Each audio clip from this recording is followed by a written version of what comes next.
बहुत सुंदर सुबह थी। सूरज अपनी किरणों से पूरे विश्व को गोदी में लिए हुए था। समय की गति के साथ एक छोटे से गांव में एक युवक राजीव अपनी रोजगार में व्यस्त था। जंगल में एक रहस्यमय और अजीब पुराने पेड़ के बारे में सुना। उस पेड़ की कहानी को सुनकर राजीव की आंखें चमक उठी। पेड़ की छाया में जो कुछ भी मांगोगे वह हो जाएगा। राजीव को यह सुनकर लगा कि क्या अगर यह सच हो तो उसकी जिंदगी कैसे बदल सकती है। वह तुरंत वहां पहुंचा, पर वहां कुछ नहीं देखा। पेड़ के चारों ओर देखा और फिर वह एक छोटे से पत्थर को उठाकर मुंह से बोला, है कि मेरी गांव में हर कोई सुखी और समृद्ध हो।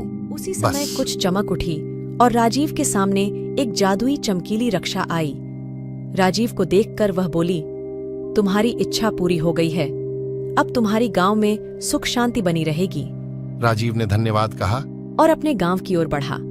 वहां पहुंचकर राजीव को देखकर लोग अचरज में थे। गांव की हर चीज में अब खुशहाली बनी रहने लगी थी।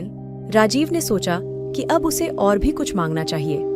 उसने एक नई इच्छा की। गांव में शिक्षा का प्रचार प्रसार हो ताकि हर बच्चा पढ़ाई कर सके। वही जादुई चमकीली रक्षा प्रकट हुई और उसने कहा, तुम्हारी इच्छा पूरी हो गई है, अब तुम्हारे गांव में शिक्षा का संचार होगा। गांव वाले राजीव की बड़ी ईमानदारी से सेवा करने लगे। उन्होंने एक स्कूल बनवाया और गांव के बच्चों को पढ़ाई कराई। समय के साथ गांव में शिक्षा का स्तर बढ़ा और बच्चे अब अधिक ज्ञानी बन रहे थे। राजीव का यह नया कार्य भी लोगों के दिलों में समाहित हो गया। गांव में एक बड़ा समारोह हुआ। गांव वाले राजीव को बड़े सम्मान से नवाजा। उन्होंने कहा, राजीव, तुमने हमारे गांव को सचमुच में एक नया जीवन दिया है। हम तुम्हारी ईमानदारी और समर्थन के लिए हमेशा आभारी रहेंगे। और इसी खुशियों भरे अंत के साथ हमारी कहानी भी समाप्त होती है।